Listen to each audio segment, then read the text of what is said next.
انا مش عارف انت مودياني فين، انت خطفاني؟ احنا وصلنا خلاص. وصلنا فين في الحته المقطوعه دي؟ اركن بس كده. ثانية واحدة بس هجيب شنطتي.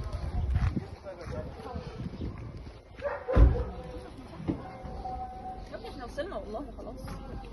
قولوا لنا والنبي عشان انا زهقت وما بحبش كل مره الحركه اللي هو نقف وتقعدي تدوري في حاجتك ساعتين جوه العربيه.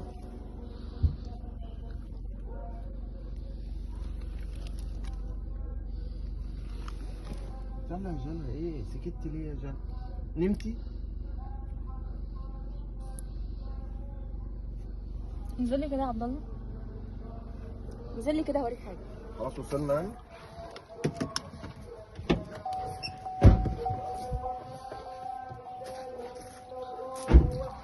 في ايه؟ ضوافر مين دي يا عبد الله؟ مش ضوافري والله. اكيد ولا ضوافري والله. لقيتيها فين دي؟ دي لقيتها ورا، مرمية في ورا الارض. فين يا جنى؟ مرمية في العربية من ورا. دي بتاعت يعني إيه بقى؟ كنت مصاحب واحده عندها روماتايد مثلا، روماتيزم بيقع منها ضوافرها. والله شوف اسأل نفسك، انت ايه؟ انت كنت مصاحب فرخة؟ ايه الضوافر دي؟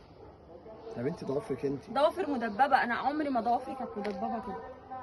ايه والله القرف ما ده؟ اعرف عنها اي حاجه. والله والله ما اعرف عنها اي حاجه. خليكي ثانيه، انا هعرف انت مين اللي بتركب يعرف. بنات؟ انت بتركب بنات في العربية يا عبد الله؟ يعني وليه ركبهم ورا يعني؟ وليه وهي راكبه وظيفتها تقلع ضوافرها في العربيه والله يعني؟ شوف انت بس ما عندهاش مكان في البيت تقلع ضوافرها يعني؟ انا هحل لك الموضوع ده، استنى. انا اوريكي قد ايه ان انا مظلوم وهخليك انت اللي تتاسفي انت لي. بتكلمها يعني ولا ايه؟ لا. مش فاهمه.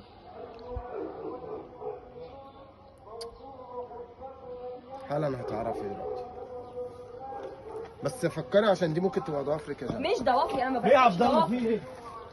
يا صاحبي في ايه؟ يا عم قول لها يا عم على الضوافر. فاكر الضوافر؟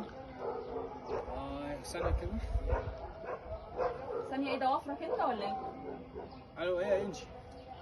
انجي كمان؟ هي لا صاحبتي. ثانية إيه بس يا ماما، ما تستعجليش. بقول لك هتعرفي. معلش، دلوقتي في مشكلة مع جانا بس وعبد الله كده، لقوا الضوافر ضوافر ورا في العرض.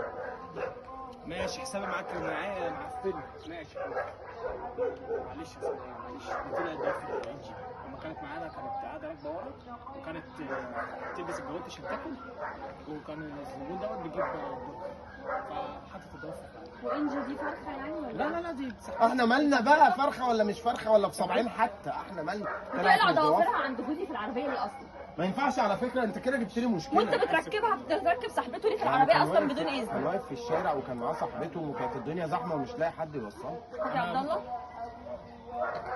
خلي الضوافر دي لا يا عم خد ضوافر صاحبتك بقى وما تعمليش مشاكل تاني. يلا يا جنى، احنا كده وصلنا خلاص. دايما ظلموني، دايما ظلموني.